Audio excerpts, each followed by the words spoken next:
நீங்க டாக்ஸிக் ரிலேஷன்ஷிப்ப விட்டு வெளில வந்திருப்பீங்க. ஹீலிங்க ஸ்டார்ட் பண்ணியிருப்பீங்க. ஆரம்பத்துல அங்கலாம் என்ன நடந்துச்சு அப்படின்றத புரிஞ்சுக்கவும் செஞ்சிருப்பீங்க. ஆனா திடீர்னு நீங்க எதிர்பார்க்காத ஒண்ணு உங்கள வந்து தாக்கும், அடிக்கும், புரட்டி போடும். என்ன அப்படின்னா கோபம். ஆனா இந்த கோபம் உங்களுக்கு வர்றது உண்மையான காரணம் என்னன்னு உங்களுக்கு தெரியுமா? நீங்க நெனச்சிட்டு இருப்பீங்க, பிரசன்ட்ல யாரோ உங்கள ட்ரிக்கர் பண்றாங்க. யாரோ உங்கள டிஸ்டர்ப் பண்றாங்க அப்படின்னு. ஆனா இதனுடைய மூல காரணம், உங்களுடைய கோபத்துக்கான மூல காரணம், உங்களுடைய பாஸ்ட்ல நடந்த சம்பவங்களுக்கானது தான் அப்படின்ற உண்மை உங்களுக்கு தெரியுமா? அந்த உண்மைய புரிய வைக்கிறது தான் இன்னைய பாட்காஸ்ட். அனைவருக்கும் வணக்கம். நான் உங்கள் கவிதா விஜயன் பேசுறேன். கவிஸ் பாட்காஸ்டுக்கு இன்னொரு தலைப்பின் கீழ் உங்களை வரவேற்பதில் மிக்க மகிழ்ச்சி. மேலும் உலகெங்கிலும் இருந்து அன்பும் ஆதரவும் அளித்து வரும் அனைத்து நல்லுள்ளங்களுக்கும் என் மனமார்ந்த நன்றிகள். ஸோ இன்னைக்கு நான் எடுத்திருக்க தலைப்பு why healing makes you feel angry. அதாவது நீங்க பிசிக்கலா ஒரு டாக்ஸிக் ரிலேஷன்ஷிப்பை விட்டு வெளியில வந்திருப்பீங்க. வந்து ரொம்ப காலம் ஆயிருக்கும். ஹீலிங்கையும் ஸ்டார்ட் பண்ணிருப்பீங்க. உங்களுக்கு எல்லா காரணமும் தெரிஞ்சிருக்கும். அங்க பாஸ்ட்ல நடந்த சம்பவங்களுக்கான காரணம், அவங்க ஏன் அந்த அளவுக்கு டாக்ஸிக்கா வச்சிருந்தாங்க, அவங்க ஏன் டாக்ஸிக்கா பிஹேவ் பண்ணாங்க. ஸோ நாம வந்து அதை விட்டு விலகி வர்றதுக்கு வேலிட் ரீசன்ஸ் இருந்திருக்கும். நம்ம விலகி வந்திருப்போம். ஆனாலும் நமக்கு தெரியாத ஒரு டேஞ்சர் இந்த இடத்துல நமக்குள்ள இருக்குது. உண்மையில அது டேஞ்சர் தான். அதாவது அதை நம்ம டேஞ்சரா பார்த்துக்கிட்டு இருக்கிறோம். புரியுதுங்களா? அது என்னன்றத இப்ப நான் விளக்கமா சொல்றேன். வாங்க பாட்காஸ்டுக்குள்ள போலாம். ஸோ நார்சிஸ்டிக் அபியூஸ்ல இருந்து வெளியில வந்த நிறைய சர்வைவர்ஸுக்கு நான் இப்ப சொல்ல போற விஷயம் ரொம்ப சர்ப்ரைஸா தான் இருக்கும். ஏன் அப்படின்னா, அந்த நார்சிஸ்டிக் அபியூஸை விட்டுட்டு நாம வெளியில வந்துட்டோம். வெளியில வந்தும் அவங்க நம்மள டார்ச்சர் பண்ற மாதிரியான ஒரு ஃபீலிங் நமக்கு இருந்துகிட்டே இருக்கும். இது அந்த நார்சிஸ்டிக் அபியூஸ்ல இருந்து வெளியில வந்தவங்களுக்கு இந்த ஃபீலிங் எப்படிப்பட்ட ஒரு டார்ச்சர் அப்படின்றது நல்லாவே புரியும். ஸோ இந்த கோபம் இருக்கு பார்த்தீங்களா? நிறைய கோபம் வரும். நாம வந்து நினைப்போம், நாம தான் ஹீல் ஆயிட்டோமே, நம்ம அமைதியாத்தானே இருக்கணும்னு நினைக்கிறோம். எதுக்கு இந்த கோபம் நமக்கு வருது? பழைய விஷயங்கள நினைச்சு நினைச்சு அந்த லூப்குள்ள மாட்டி மாட்டி அந்த கோபம் ஏன் இன்னும் அதிகமாகுது? அப்போ நான் என்ன ஹீல் ஆகலையா? அப்படின்ற கேள்வி வரும். ஸோ நம்ம பிசிக்கலா அவங்கள விட்டு எட்ட வந்துட்டோம். அவங்கள்ட்ட நோ கான்டாக்ட் ஆயிட்டோம். நாம வந்து நம்ம வேலைய தானே பார்க்குறோம். அப்புறம் ஏன் திரும்பவும் இந்த கோபம் நம்மள சுத்தி சுத்தி வருது? ஒருவேளை நாம மோசமா ஆவறோமோ, நாம இன்னும் ஹீலிங் ஆவலையோ அப்படின்ற கேள்வியெல்லாம் உங்களுக்குள்ள போட்டு அடிக்கும். ஆனா இதுக்கு உண்மையான பதில் அப்படிலாம் எதுவுமே கிடையாதுங்க. நீங்க ஹீலிங்க ஸ்டார்ட் பண்ணிட்டீங்க. ஹீலிங் நடந்துகிட்டு தான் இருக்குது. நீங்க வந்து எதுலயுமே குறை இல்ல. நீங்க ஒர்ஸ்லாம் ஆகவே இல்ல. பட் ஏன் இந்த கோபம் வருது? அதுக்கான அந்த கேள்விக்கான பதில நீங்க தெரிஞ்சுக்கிட்டீங்க அப்படின்னா, அந்த கோபத்தை எப்படி ஹேண்டில் பண்றது அப்படின்ற வழிமுறையும் நீங்க தெரிஞ்சுப்பீங்க. நெறைய இடங்கள்ல எனக்கே புரியாம இந்த விஷயம் இருந்துச்சு. நான் கோவப்படுறேன். எதுக்கு கோவப்படுறேன்? நான் கோவப்படும்போது எல்லாம் தப்புன்னு தான் சொல்றாங்க. இந்த விஷயத்துக்கு கோவப்படுவீங்களா? இதெல்லாம் சின்ன விஷயம். இது பெரிய விஷயமே கிடையாது. இதுக்கு ஏன் கோவப்படுற? அப்படின்னு என் கோபத்த எல்லாம் பிரஷ் அப் பண்ணிட்டு தான் போனாங்க. ஸோ வெளியில நான் என் கோவத்துக்கான காரணம் தேடுறதோ, என் கோவத்துக்கான வடிகால் தேடுறதோ சரியான வழி இல்ல அப்படின்றத நான் புரிஞ்சுகிட்டேன். அப்ப என்னதான் நான் பண்ணணும்? அப்படி நான் தேடி போனப்ப தான் எனக்கு இந்த வழி கிடைச்சது. இந்த உண்மை புரிஞ்சுது. என்ன உண்மை அப்படின்னா, நான் எப்போ ஹீலிங்க ஸ்டார்ட் பண்ணிட்டேனோ, என் மைண்ட் அமைதியாக ஆரம்பிச்சதோ, என் உடம்பு என்னை நம்ப ஆரம்பிச்சதோ, என் நர்வஸ் சிஸ்டம் புது பேட்டர்னை கத்துக்க ஆரம்பிச்சதோ, இதெல்லாம் நடந்துட்டு இருக்கும்போது என் மனம் அமைதியா இருக்கு. என்னுடைய உடம்பு என்னை நம்புது. ஸோ இப்போ இவ சேஃபா இருக்கிறா. இந்த நேரத்துல உள்ளுக்குள்ள ஆற்றப்படாத கோபம், ஆற்றப்படாத காயங்கள், அதை நம்ம வெளியில கொண்டு வந்தோம் அப்படின்னா நம்ம மனசும் அதே மாதிரி சிந்திக்கும், நம்ம உடம்பும் அதே மாதிரி சிந்திக்கும். வெளியில கொண்டு வந்தோம் அப்படின்னா அதை அவ சரி பண்ணக்கூடிய வலிமை அவகிட்ட இருக்குது. ஸோ அது வெளியில கொண்டுட்டு வருவோம் அப்படின்னு உடம்பும் மனசும் உள்ளுக்குள்ள சப்ரஸ் பண்ணி வச்சிருக்கிற கோபங்கள். நம்ம சின்ன வயசுல நம்மளால எதிர்த்து பேசியிருக்க முடியாது. நமக்கு அநியாயம் நடந்திருக்கும். நம்ம தப்பே பண்ணியிருக்க மாட்டோம். நம்மள அசிங்கப்படுத்தியிருப்பாங்க. நம்மள கேவலப்படுத்தியிருப்பாங்க. அந்த இடத்துல நம்ம வாய் மூடி மௌனமா நின்றுப்போம். நம்ம கையாலாகத்தனம் இதெல்லாம் உள்ளுக்குள்ள சப்ரஸ் ஆகி அழுத்தி வச்சிருக்கோம் இல்லைங்களா? அத வெளியில கொண்டு வந்தோம் அப்படின்னா, இவளால அத சரி பண்ண முடியும் அப்படின்னு எல்லாத்தையும் வெளியில கொண்டுட்டு வரும். இது எப்போ நடக்கும் அப்படின்னா, ஹீலிங் ஸ்டார்ட் பண்ணா மட்டும்தான், ஹீலிங்ல நீங்க ஒரு ஸ்டேஜ தொட்டா மட்டும்தான் இது உங்களுக்கு நடக்கும். ஆனா சில பேர் இந்த இந்த மாதிரி வரும்போது சில சர்வைவர்ஸ் என்ன நினைச்சுக்கிறாங்க, இந்த கோபம் நம்மள புடிச்சு ஆட்டுது அப்படின்னாக்க நாம இன்னும் ஹீலிங் ஆவல, நாம இன்னும் சரியாகல, நாம இன்னும் பழைய நினைப்பிலே இருக்கிறோம் அப்படின்ற ஒரு சரியான புரிதல் இல்லாம அவங்க ப்ரெசண்ட்டுக்கு அந்த கோபத்தை கொட்டி ரியாக்ட் பண்ணி அவங்களுக்குள்ள இருக்கக்கூடியதை வந்து சரிப்படுத்தாம ஒரு குறையாவே நினைச்சுக்கிட்டு இருக்கிறாங்க. ஸோ ஆக்சுவலி இந்த கோபம் அப்படின்றது உங்களுக்குள்ள ஹீலிங் ஸ்டார்ட் ஆயிடுச்சு அப்படின்றதுக்கான சைன். அதை நல்லா புரிஞ்சுக்கோங்க. ஏன்னா ரொம்ப காலமான இல்லை, நம்ம சின்ன வயசுல இருந்தே இந்த கோபத்தை நாம என்ன பண்றோம், புதைச்சி வச்சிருக்கோம். அந்த கோபத்துக்கூடயே குழப்பம், குற்ற உணர்வு, செல்ஃப் பிளேம், சர்வைவல் மோட் எல்லாத்தையும் சேர்த்து அந்த கோபத்துக்குள்ளேயே நம்ம உள்ளுக்குள்ள புதைச்சி வச்சிருக்கிறோம். புரியுதுங்களா? இப்போ உங்களுக்கு அந்த கோபம் வர்றதுக்கான காரணம் புரியுதுங்களா? ப்ரெசென்ட்ல நான் சேஃபா இருக்கிறேன். என்னை சுத்தி இருக்கக்கூடிய உறவுகள் சேஃபா இருக்குது. ஆனா இந்த கோபம் மட்டும் எங்கேருந்து வருதுன்னு எனக்கு தெரியல. இந்த கேள்விக்கு பதில் தெரிஞ்சுதுங்களா? ஸோ இன்னும் தெளிவா தெரிஞ்சுக்கணும் அப்படின்னாக்க, இந்த டாபிக்ல நம்ம எதை பத்தி பேச போறோம் அப்படின்னா, இந்த அ ட்ரிக்கர்ஸ் வந்து நம்ம ஹீலிங் ஆயிட்டு இருக்கும்போது இந்த ட்ரிக்கர்ஸ் ஏன் நமக்கு கோபத்தை கொடுக்குது, அந்த கோபம் நமக்கு என்ன சொல்ல வருது, அந்த கோபத்தினால நாம என்னென்ன அனுபவங்கள் கிடைக்குது, இந்த கோபத்தை எப்படி ஹெல்தியான வழியில ப்ராசஸ் பண்ணலாம், இந்த கோபத்தை எப்படி நம்மளுடைய உருமாற்றுதல் டிரான்ஸ்ஃபர்மேஷனுக்கு நாம பயன்படுத்தலாம் அப்படின்றதான் இந்த போட்காஸ்ட் உங்களுக்கு தெளிவா சொல்ல போகுது. இதுல பார்ட் 1 நான் சொல்றது, இந்த கோபம் நம்ம அபியூஸ் நடந்துகிட்டு இருக்கிறப்போ இந்த கோபத்தை நாம ஏன் வெளியில காட்ட முடியல? சின்ன வயசுல இருந்து என்னுடைய வாழ்க்கை அப்படின்னு பார்த்தீங்க அப்படின்னா, ஒரு 30 வயசு வரைக்குமே அது ஒரு சர்வைவல் தான். உயிர் பிழைக்கும் போராட்டம் தான். அவ்ளோ நடந்துச்சு எனக்கு. ஒரு மனுஷியா கூட மதிக்கப்படாம ஒரு ஹியூமன் பீயிங்கா கூட நான் மதிக்கப்படல. நான் அத ஓப்பனாவே நான் சொல்றேன் நானு. எல்லாரும் என்ன வெறுக்க தான் செஞ்சாங்க. யாரும் அன்ப காட்டல. என்ன ஒரு தொல்லையா நெனச்சாங்க. என்ன ஒரு பாரமா நெனச்சாங்க. செத்து போன்னே சொன்னாங்க. "நீ வந்து எங்களுக்கு ஃபோன் பண்றத செத்து போயிட்டோம் அப்படின்னாக்க, 1 மாசம் தான். கருமாதி முடிஞ்சதுன்னா உன் தொல்லையே இருக்காது. உன் நெனப்பு கூட எங்களுக்கு இருக்காது. உயிரோட இருந்துகிட்டு எங்கள தினம் தினம் சாவடிக்கிற" அப்படின்னேன்.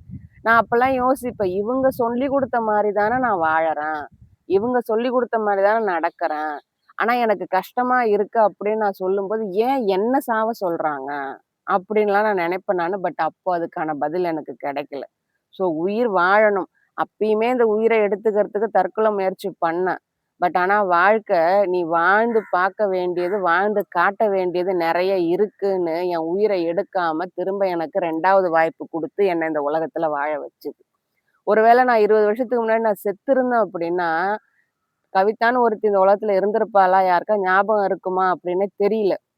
பட் ஆனா அந்த 20 வருஷத்தையும் தாண்டி, அந்த சூசைட் அட்டெம்ப்டையும் தாண்டி, நான் இதுவரைக்கும் நான் வந்து வாழ்ந்துட்டு இருக்கேன் அப்படின்னா, வாழ்க்கை எனக்கு குடுத்த வாய்ப்பு தான். இப்போ நான் உங்கள்ட்ட என்னுடைய வாழ்க்கை அனுபவங்கள உங்களுக்கிட்ட எடுத்து பேசணும் அப்படின்ற நோக்கத்துக்காக தான்ன்றது இப்ப நான் புரிஞ்சுகிட்டேன். நான் இவ்வளவும் தாண்டி வந்தது வேஸ்ட் கிடையாது. அது எனக்குள்ள அனுபவங்களா பதிஞ்சு இருக்குது. அந்த அனுபவங்கள் மத்தவங்களுக்கு பயன்படணும். அதுதான் என்னுடைய வாழ்க்கையோட நோக்கம். அப்படின்றதையும் நான் புரிஞ்சுகிட்டேன். ஸோ இந்த அபியூஸ் நடந்த நேரத்துல நாம ஏன் அந்த கோபத்த வெளி காட்ட மாட்டேன்றோம். அது கோபம் அப்படின்றத உணர மாட்டேன்றோம். அந்த அபியூஸ் நடந்துட்டு இருக்கும்போது, இதுக்கு நம்ம தகுதியானவங்க தான் போல இருக்கு. இந்த அவமரியாதைக்கு நம்ம தகுதியானவங்க தான் போல இருக்கு. இதுலேருந்து நமக்கு விடிவு கிடைக்காது போல இருக்கு. இது நமக்கு விதி போல இருக்கு. இத நம்ம அனுபவிச்சு தான் ஆவணும் போல இருக்குன்ட்டு, அத கோபமா வெளி காட்டாம, நாமளே நம்மள வந்து சப்ரஸ் பண்ணி உள்ளுக்குள்ள அமுக்கிக்கிறோம். ஸோ, இந்த இடத்துல நம்ம ரெக்கவர் ஆகும்போது, நம்ம ஹீலிங் ஆகும்போது, சில விஷயங்கள் நமக்கு கொஞ்சம் ஷாக்காவே இருக்கும். என்ன அப்படின்னா, நாம தான் இப்போ அந்த ரிலேஷன்ஷிப்ல இல்லையே. நம்மள அபியூஸ் பண்ணவங்கள்ட்டேருந்து தாண்டி வெளியில வந்துட்டோமே. ஆனா, அங்க இருந்தத விட, இப்போ ஏன் அந்த கோபம் பல மடங்கா நமக்கு தெரியுது? இதுக்கு காரணம் என்ன? அப்படின்னும்போது, நம்மளுடைய அந்த அபியூஸ் நடந்துகிட்டு இருக்கும்போது, நம்மளுடைய ஃபோக்கஸ் ஹீலிங்ல இருந்திருக்காது. சர்வைவிங்ல மட்டும் தான் இருந்திருக்கும். ஸோ, இப்ப நம்மள வந்து ஏதோ ஒரு விஷயத்துக்கு நம்மள காயப்படுத்துறாங்க அப்படின்னா, இதுலேருந்து எப்படி இது எப்ப முடியும்? இந்த அபியூஸ் எப்ப முடியும்? இந்த பேச்ச எப்ப நிறுத்துவாங்க? இந்த சிச்சுவேஷன் எப்ப மாறும்? எப்ப அடுத்ததுக்கு போலாம்? அடுத்த சிச்சுவேஷன் எப்படி மாறும்? அப்படின்ற அ இதுல தான் நம்மளுடைய ஃபோக்கஸ் இருக்குமே ஒழிய, நம்ம சர்வைவ் தான் அங்க பண்ணிட்டுருப்போம். அந்த இடத்துல ஹீலிங் நடந்திருக்காது. ஸோ, அதனால அந்த சர்வைவல் பண்ணணும் அப்படின்றதுக்காக, இது அத்தனையுமே நம்ம என்ன பண்ணுவோம்? நமக்குள்ள போட்டு புதைச்சு வச்சுப்போம். சப்ரஸ் பண்ணிடுவோம். நாம இத தாண்டி போகணும். ஒரு கோப்பிங் மெக்கானிசத்துக்கு இது எப்படியாவது கடந்து போகணும். இந்த சிச்சுவேஷன் மாறணும் அப்படின்ற அந்த இதுல நாம இருந்ததுனால, நாம இத ப்ராசஸ் பண்ணியிருக்க மாட்டோம். உள்ளுக்குள்ள போட்டு புதைச்சிருப்போம் நாம. ஏன்னா நார்சிஸ்டிக் ரிலேஷன்ஷிப்ல நம்ம ட்ராப் ஆயிருந்தோம் அப்படின்னா, அவங்க நம்மள அப்படிதான் வச்சிருப்பாங்க. அவங்க எப்பலாம் கோவம் வருதோ நம்ம மேல கோபத்த கொட்டி நம்மள ஒரு மனுஷியா கூட மதிக்காம, ஆடு மாடு அடிக்கிற மாரி அடிச்சு, கேவலப்படுத்தி நம்மள ஒரு பொம்மைன்னு நெனச்சு அடிச்சு தூக்கி போடுறது. அந்த மாரி ஏன்னா நான் அந்த மாரி அனுபவிச்சிருக்கேன். அடியும் வாங்கியிருக்கிறேன். என்ன போட்டு எல்லாம் சொல்ல முடியாத அபியூஸ் பண்ணியிருக்கேன். ஆனா, இப்ப எனக்கு தெரியுது. இது டொமஸ்டிக் வயலன்ஸ் அப்படின்னும், இத நான் வெளியில சொல்லியிருந்தேன் அப்படின்னா, எனக்கு பாதுகாப்பு கிடைச்சிருக்கும். என்ன ரெஸ்க்யூ பண்ண வந்திருப்பாங்கன்னு இப்ப தான் எனக்கு தெரியுது. அப்ப எனக்கு அந்த அளவுக்கு அறிவு இல்ல. இவங்க நமக்கு ரிலேஷன் ஆச்சே, நம்மள கேர் கிவர் ஆச்சே, பேரண்ட்ஸ் ஆச்சே, கூட பொறந்தவங்களாச்சே, இல்ல நமக்கு வேணுங்கவங்களாச்சே அப்படின்னு நெனச்சு, அவங்க நம்ம நல்லதுக்கு தான் சொல்றாங்கன்னு நெனச்சு, நான் தான் ஏதோ தப்பு பண்ணிட்டேன்னு நெனச்சு, இது எல்லாத்தையுமே நான் அக்செப்ட் பண்ணிட்டு இருந்திருக்கிறேன் அந்த நேரத்துல. ஸோ அவங்க என்ன பண்ணுவாங்க, பண்றதெல்லாம் பண்ணிட்டு, உடனே சிரிச்சுட்டு, இதெல்லாம் நம்ம நல்லதுக்காக தான் பண்ணேன்." அப்படின்ற மாரி சொல்லவும், நாம ஏதோ அவங்க நம்ம மேல இருக்க அக்கறையில தான் இது அத்தனையும் பண்ணாங்க போல இருக்கு, அப்படின்னு நெனச்சுட்டு, அவங்க நமக்கு பண்ண அபியூஸ நம்ம மறந்துருவோம். ஸோ இதுதான் நார்சிஸ்டிக் ரிலேஷன்ஷிப்போட ட்ராப். அந்த ட்ராப்ல நம்ம மாட்டிக்கிட்டு இருக்கிறோம் அப்படின்னாக்க, அந்த இடத்துல நம்ம என்னென்னலாம் பண்ணுவோம்? சரி, இந்த சண்டை வரக்கூடாது அப்படின்னு அந்த கான்ஃப்ளிக்ட்ட அவாய்ட் பண்ணிட்டு போவோம். இந்த குடும்பத்துல அமைதி இருக்கணும் அப்படின்னா, நாம வந்து இதெல்லாம் தாங்கிக்கணும் அப்படின்னு நினைச்சிட்டு இருந்திருப்போம். நம்ம எமோஷன்ஸ நம்ம வெளிக்காட்டியிருக்க மாட்டோம். நமக்கு அழறதுக்கு கூட பர்மிஷன் இருக்காது. நமக்குள்ள என்ன வெளியில இருக்கோ அத சொல்றதுக்கு கூட நமக்கு பர்மிஷன் இருக்காது. எங்க நம்ம அவங்க சொல்றபடி நம்ம கேட்காம போயிட்டோம் அப்படின்னா, நம்மள ரிஜெக்ட் பண்ணிடுவாங்களோ அப்படின்ற பயத்திலயும் அந்த அபியூஸ நாம அக்செப்ட் பண்ணிட்டு இருந்திருப்போம். அது மட்டும் இல்லாம நம்மள எக்ஸ்பிளைன் பண்றதுக்கு ட்ரை பண்ணிட்டே இருந்திருப்போம். ஏன்னா, நான் எந்த தப்பும் பண்ணல. என்ன நம்புங்க அப்படின்னு சொல்லி நம்மள ஓவரா எக்ஸ்பிளைன் பண்ணிட்டு இருந்திருப்போம். நம்ம ஒர்த்த ப்ரூவ் பண்றதுக்கு நம்ம உயிர குடுத்து போராடுவோம். ஸோ இது அத்தனையும் நாம பண்ணிட்டு இருந்ததுனால, நம்ம ஃபீலிங்ஸ ப்ராசஸ் பண்றதுக்கு நமக்கு டைம் இல்ல. அதனால சர்வைவல் மோட மட்டுமே நாம கையில எடுத்திருப்போம். அதனால வந்த பின்விளைவு தான், அப்போ நமக்கு இருந்த அந்த கோபத்த நாம சப்ரஸ் பண்ண வேண்டிய கட்டாயத்துக்கு தள்ளப்பட்டிருப்போம். நம்ம நார்சிஸ்டிக் ரிலேஷன்ஷிப்ல இருந்திருந்தோம் அப்படின்னா, அந்த நார்சிஸ்டிக்கா இருக்காங்க பார்த்தீங்களா? அவங்க நமக்கு கத்துக் குடுத்த பாடம், கோபத்த வெளிக்காட்டுறது தப்பான விஷயம். அவங்க காட்டலாம். கோபத்த அவங்க காட்டலாம். ஆனா, நாம கோபத்த வெளியில காட்டுறது தப்பான விஷயம். உன் கோபத்த இங்க யாரும் அக்செப்ட் பண்ணிக்க மாட்டாங்க. அப்படின்னு சொல்லி தான் நம்மள வளர்த்துருப்பாங்க. அதனால நம்ம என்ன பண்ணியிருப்போம்? கோபத்த முறையா ப்ராசஸ் பண்ணாம, கோபத்த வெளிக்காட்டாம, உள்ளுக்குள்ள அத அடக்கி வச்சுக்கிட்டு, வெளியில சிரிக்கிற மாரி நடிச்சிருப்போம். ஸோ உள்ள ஒண்ணும், வெளியில ஒண்ணுமா நாம இருக்க கத்துன்ருப்போம். இதனால நமக்கு ஏதாவது ஹர்ட் ஆகுது அப்படின்றத நம்ம வெளியில சொன்னோம் அப்படின்னாக்க, நமக்கு என்ன பதில்லாம் கிடைச்சிருக்கும்? "நீ ரொம்ப ஓவர் ஆக்ட் பண்ற. நீ சென்சிட்டிவா இருக்கிற. ஏன் எப்ப பாரு ட்ராமா கிரியேட் பண்ற? நீ எப்பவுமே இப்படித்தானா? இந்த மாரி விஷயம் நடக்கவே இல்லையே! உன் நல்லதுக்கு தானே நாங்க சொல்றோம்." அப்படின்ற மாதிரியான பதில் வரவும், மேலும் நாம என்ன பண்றோம்? அந்த கோபத்த இன்னும் சப்ரஸ் பண்ண ஆரம்பிச்சுடுறோம். அந்த கோபத்த நாம முழுங்கறதுக்கு நாம கத்துக்கிறோம் இங்க. அது மட்டும் இல்லாம, இந்த இடத்துல இன்னொரு அபாயகரமான விஷயமும் இருக்குது. நம்மள அவங்க குறை சொல்றாங்க பார்த்தீங்களா? அத நாம உண்மைன்னு நம்பி, நம்மள நாமளே குறை சொல்லிக்க ஆரம்பிக்கிறதும் அந்த கோபமா மாறும். அந்த கோபத்த அந்த அப்யூஸ் இருக்கு பார்த்தீங்களா? அந்த அப்யூஸ்ல காட்ட வேண்டிய கோபத்த நாம என்ன பண்ணுவோம்? நம்ம மேல காட்டிக்க ஆரம்பிப்போம். அதனால நாம கேட்கிற கேள்வி, என்கிட்ட என்ன தப்பு இருக்கு? நான் அவங்கள ஹேப்பியா வச்சுக்கணும்னா நான் என்ன பண்ணணும்? எனக்கு இந்த குடும்பத்துல இருக்கவோ, இவங்க எனக்கு அன்பு காட்டவோ நான் போதுமானவ கிடையாதா? அப்படின்ற கேள்வி நம்மள அடிமையாக்கிடும். எல்லாத்துக்கும் பதில் நம்ம இல்ல இல்லன்னு தானே அவங்க சொல்லியிருப்பாங்க. அத உண்மைன்னு நம்பி நாம அதே பதில நமக்கு நாமே சொல்லிப்போம். ஸோ இந்த கோபம் என்ன பண்ணுது அப்படின்னாக்க, நம்ம நம்மள புரொடெக்ட் பண்ண முடியல, நம்மள காப்பாத்திக்க முடியல அப்படின்ற உண்மைய நம்ம மேல நாம இதுக்கு தகுதி வாய்ந்தவங்க இல்ல. நமக்கு இது தகுதியானது இல்ல. நாம மட்டமானவங்க தான். நாம டிஸ்ரெஸ்பெக்ட் பண்றதுக்கு அப்படி ஒரு விதியில தான் நம்ம பொறந்திருக்கோம் அப்படின்னு நம்ம மேல திரும்பிடும்.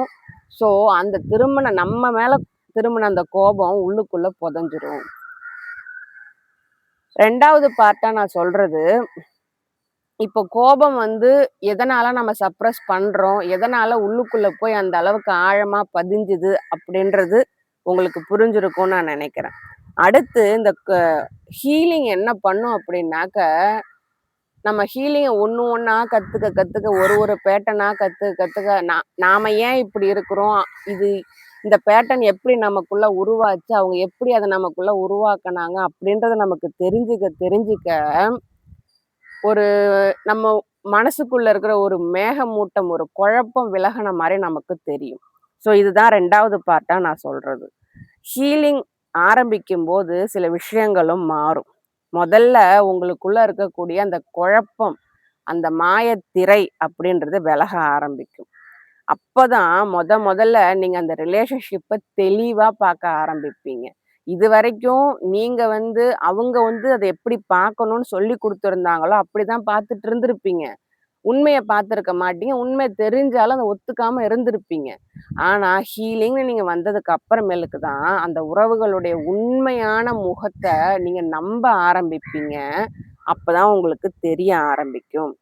அந்த கிளாரிட்டி என்ன பண்ணும் அப்படின்னா, உங்களுக்கு கோபத்த அதிகமாக்கும். புரியுதுங்களா? ஸோ கோபம் வர்றதுக்கான முதல் காரணம் நல்லா தெரிஞ்சுக்கோங்க.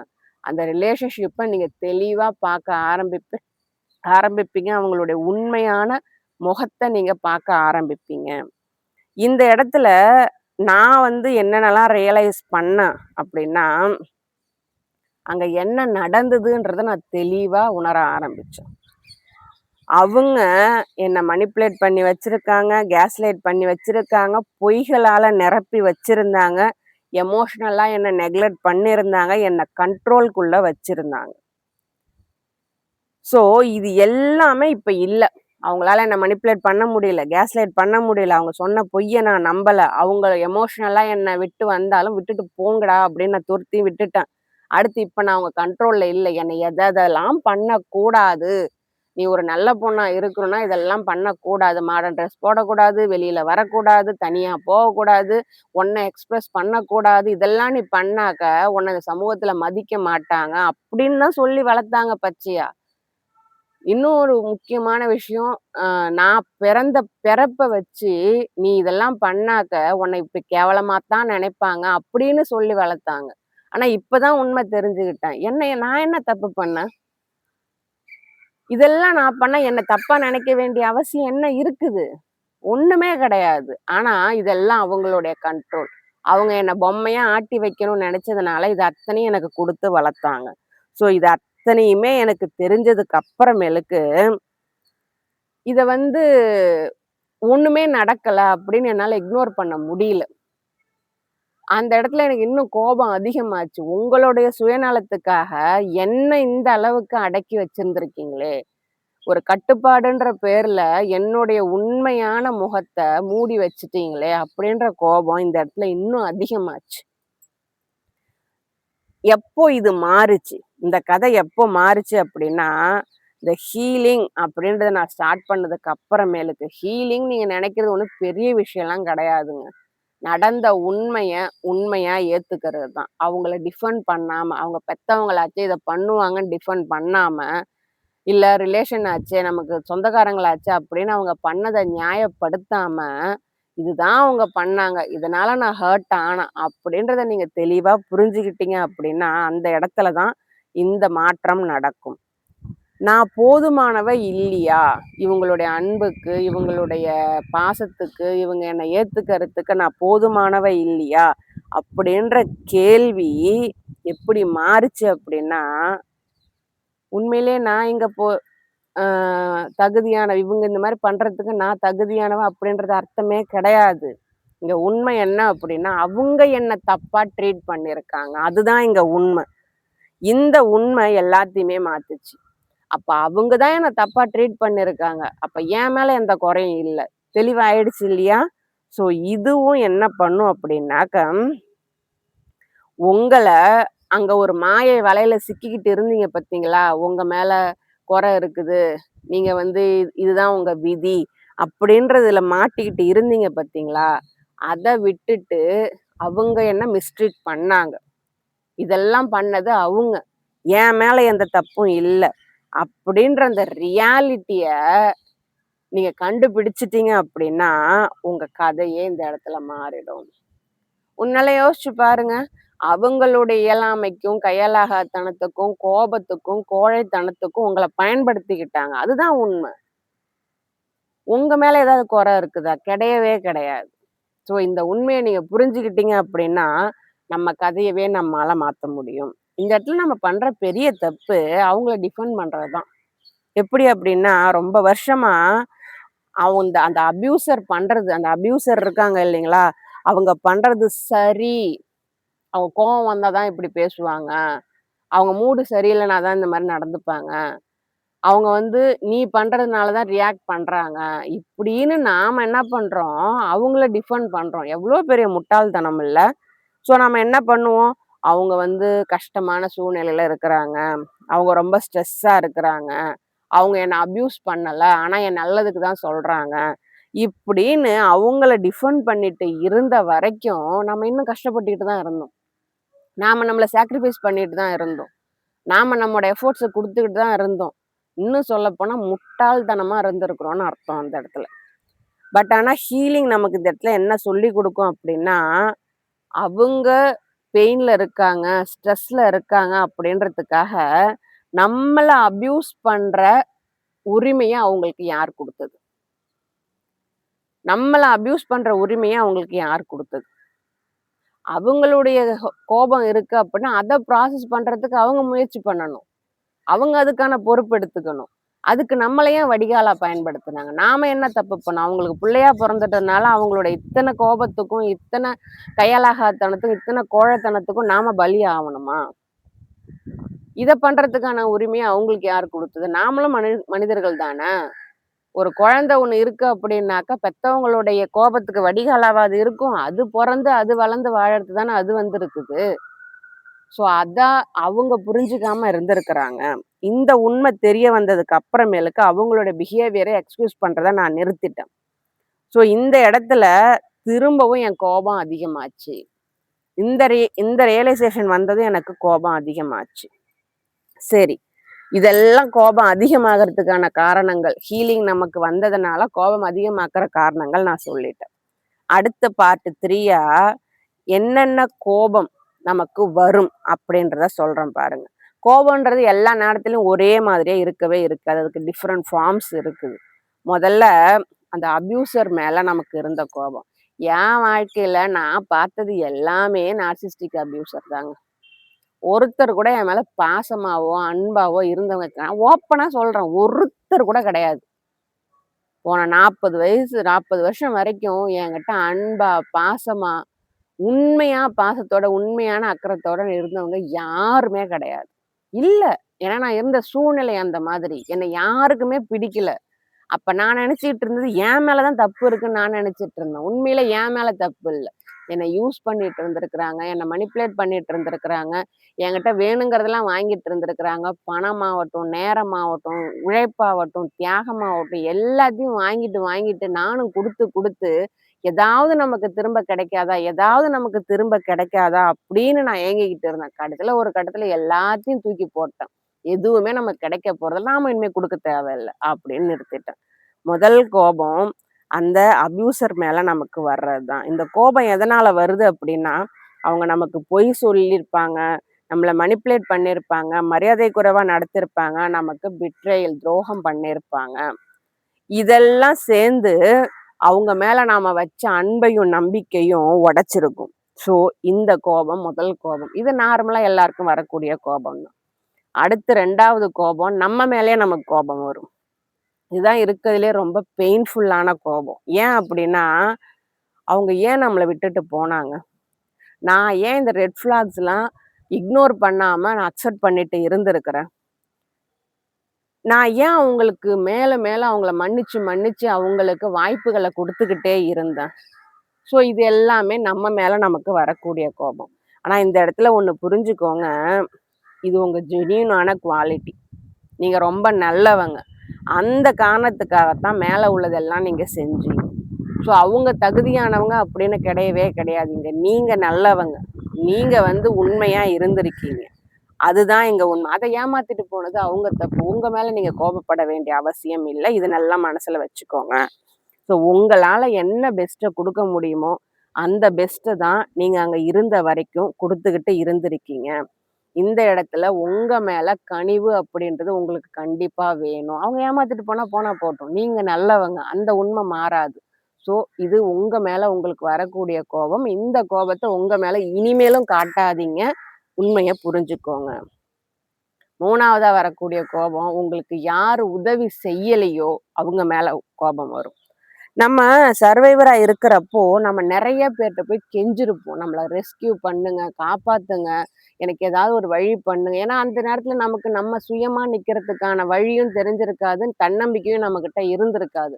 நான் கால்ல விழாதவங்க கிடையாது. சொந்தக்காரங்க ஒருத்தர் விடாம எல்லார்ட்டயும் போய் ஏன்னா எனக்கு நான் மட்டுமே போதும் என் வாழ்க்கைக்கு. என்னால வாழ முடியுன்ற அந்த நெனப்போ, நம்பிக்கையோ இல்ல.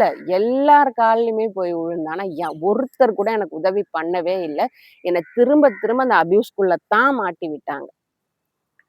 நம்ம குடும்ப உறவினர்களா இருக்கலாம், நண்பர்களா இருக்கலாம், நமக்கு அ அட்வைஸ் பண்ண வந்தவங்களா இருக்கலாம், போற வர்றவங்களா இருக்கலாம். இந்த சமூகத்திலயும் நான் நெறைய கஷ்டப்பட்டேன். எனக்கு உதவி பண்ணாதவங்கள்ட்ட.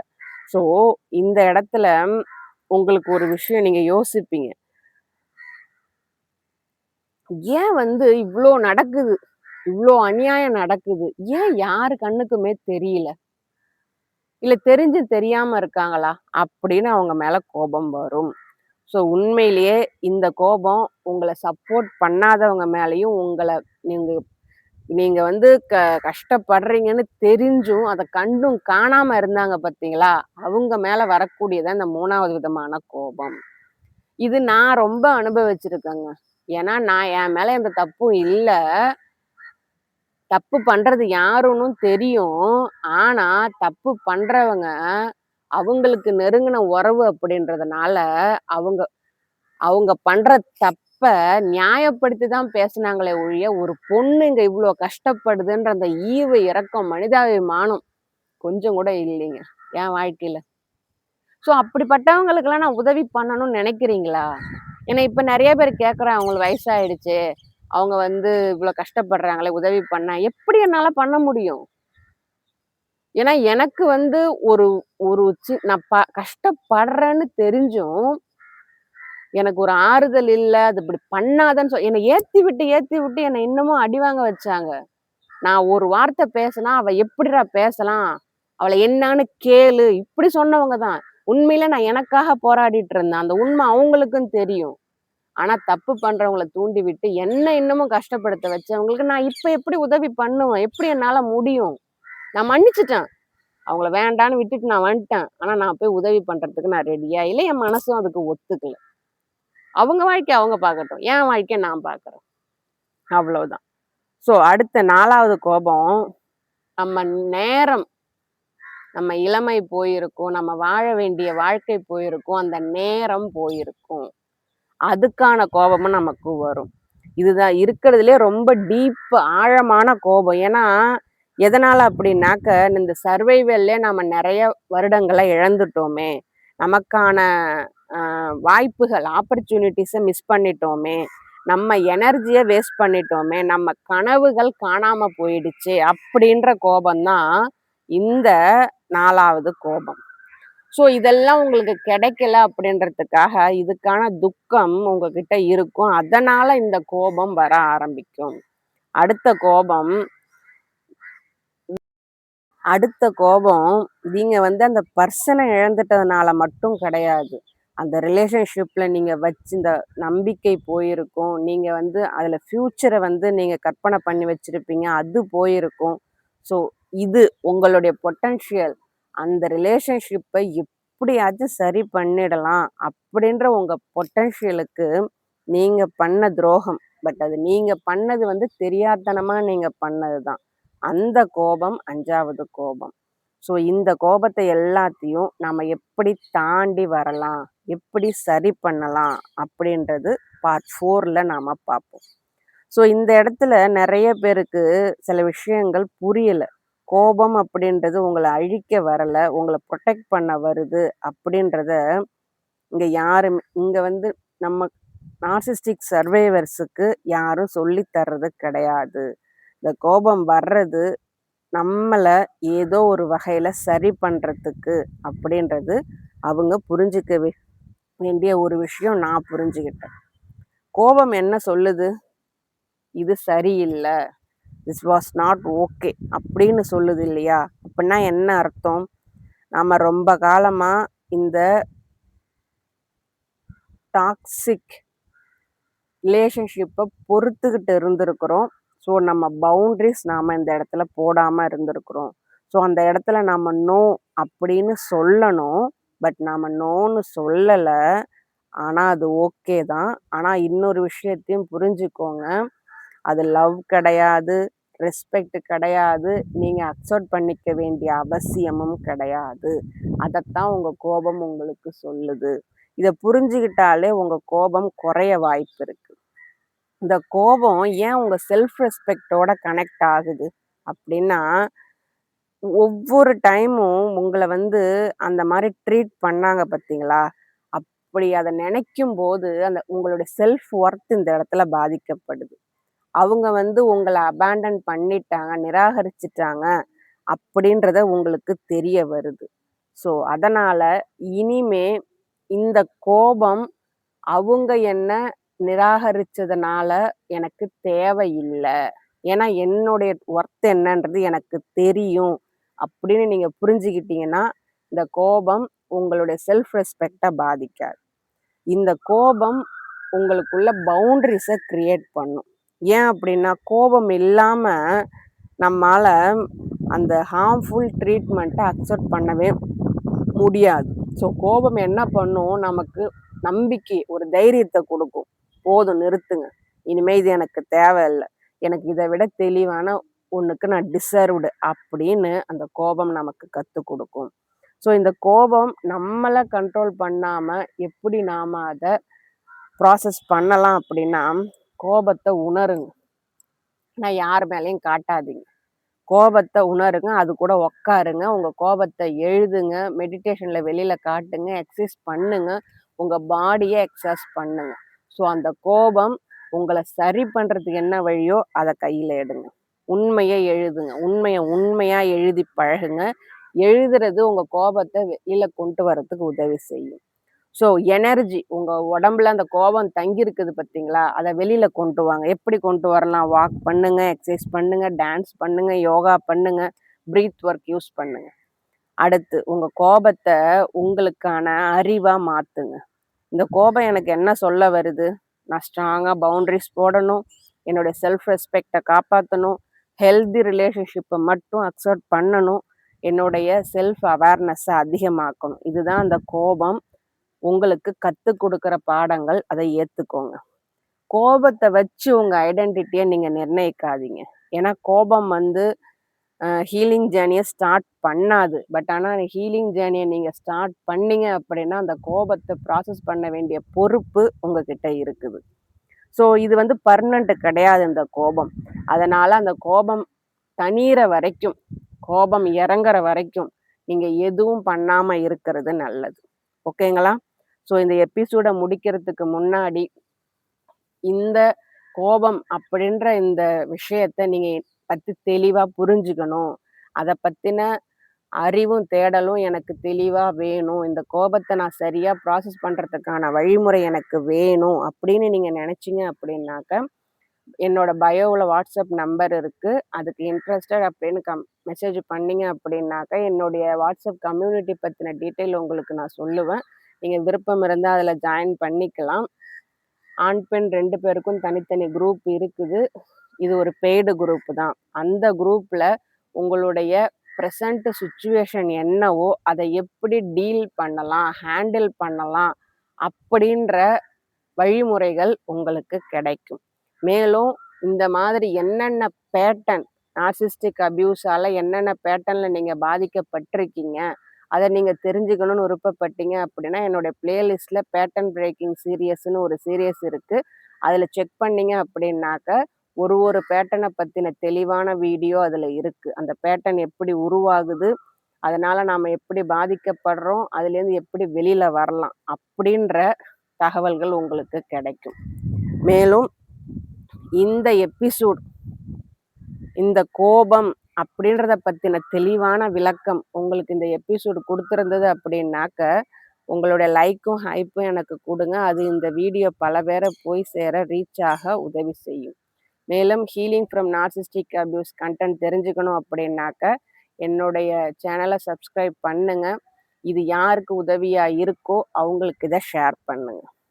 ஸோ நான் கன்க்ளூஷனா சொல்ல வர்றது, இந்த ஹீலிங் அப்படின்றது உங்கள கோபப்பட வச்சுது, அதிகமான கோபத்த உங்களுக்கு குடுத்துது அப்படின்னா, நீங்க ஃபெயில் ஆகுறீங்கன்னு அர்த்தம் கிடையாது. ஃபைனலா உண்மைய பார்க்கறீங்க அப்படின்ற அர்த்தம். இந்த கோபம் இப்ப இன்னைக்கு நீங்க உணர்றது, பல வருஷ காலமா உங்களுடைய சைலன்ஸ், உங்க வாய்ஸ சைலன்ஸ் பண்ணி வச்சிருந்தீங்க பார்த்தீங்களா? அதனுடைய வாய்ஸா தான் இந்த கோபம் இப்போ வெளியில வருது. இந்த கோபம் இந்த வாய்ஸ் இருக்கு பார்த்தீங்களா? உங்கள என்ன பண்ணுச்சு அப்படின்னா, உங்கள ஹர்ட் பண்ணி அமுக்கி வச்சுது. உங்களுக்கு நியாயத்த குடுக்கவே இல்ல. உங்களுக்கு வந்து நீங்க பெட்டரா டிசர்வ்க்கு எல்லாத்துக்கும் நீங்க தகுதி வாய்ந்தவங்க அப்படின்றத வெளியில சொல்றதுக்கு இந்த கோபம் உங்கள அலோவ் பண்ணாம இருந்துச்சு. ஆனா, இன்னொரு விஷயத்தையும் புரிஞ்சுக்கோங்க. இந்த கோபத்த ப்ராசஸ் பண்ணாம உங்களால ஹீலிங்க கம்ப்ளீட் பண்ணவே முடியாது. ஹீலிங்ன்றது எல்லா நேரமும் பீஸ்ஃபுல்லா இருக்காது. சம்டைம்ஸ் ரொம்ப கஷ்டமா இருக்கும். ரொம்ப வலிய குடுக்கும். ரொம்ப வேதனைய குடுக்கும். அதிகப்படியான ஆத்திரம், அடக்க மாட்றாத கோபத்தையும் அது கண்டிப்பா குடுக்கும். ஆனா, அத சரியா நீங்க புரிஞ்சுக்கிட்டீங்க அப்படின்னா, ஹீலிங் அப்படின்றது உங்களுக்கு என்ன நடந்ததோ, அது ஓகே கிடையாது. அப்படின்றத நீங்க புரிஞ்சுக்கிட்டீங்க அப்படின்னாக்க, இந்த கோபம் உங்கள அழிக்க வரல. உங்கள சரிப்படுத்த வந்திருக்கு அப்படின்ற உண்மைய நீங்க புரிஞ்சுப்பீங்க. உங்களுடைய கோ உங்களுக்குள்ள இருக்கக்கூடிய ஒரு பகுதி, இவ்ளோ நாள் நீங்களே இக்னோர் பண்ணியிருக்கீங்க, டிஸ்மிஸ் பண்ணியிருக்கீங்க, அபாண்டன் பண்ணியிருக்கீங்க. அத இந்த கோபம் உங்களுக்கு காட்டும். காட்டும்போது அத சரி பண்றதுக்கு, ப்ராசஸ் பண்றதுக்கான வழிய நீங்க தான் கையில எடுக்கணும். ஸோ, கோபம் உங்களுக்கு என்ன சொல்லிக் குடுக்குதோ, சொல்லிக் குடுக்க வருதோ, அத மறுக்காம ஏத்துக்கோங்க. பவுண்டரி செட் பண்ணுங்க. உங்கள நீங்களே ரெஸ்பெக்ட் பண்ணுங்க. உங்க ஃப்யூச்சர் கண்டிப்பா ஹெல்தியா இருக்கும். ஸோ இந்த கோபம் வர்றதுனால அவங்கள மாதிரி நாம மாறணும்னு அவசியமே கிடையாது. அவங்க நமக்குள்ள குடுத்த அந்த காயங்களை, அந்த கசப்பு தன்மையை வெளியில எடுக்கிறது தான் இந்த கோபத்தோடைய முக்கியமான வேலை. அதை நாம ப்ராசஸ் பண்ணா மட்டும்தான், அந்த கோபத்திலேருந்து நாம ஃப்ரீ ஆனா மட்டும்தான் நம்மால தெளிவா சிந்திக்க முடியும். ஒரு நல்ல ஒரு வாழ்க்கையும் அமைக்க முடியும். அந்த நம்பிக்கைய இந்த போட்காஸ்ட் உங்களுக்கு கொடுத்திருந்தது அப்படின்னா, அதுதான் என் குரலுக்கான வெற்றி. உங்களை இன்னொரு தலைப்புல அடுத்த எபிசோட்ல வந்து சந்திக்கிறேன். உங்க பொறுமைக்கும், அமைதிக்கும் நன்றி.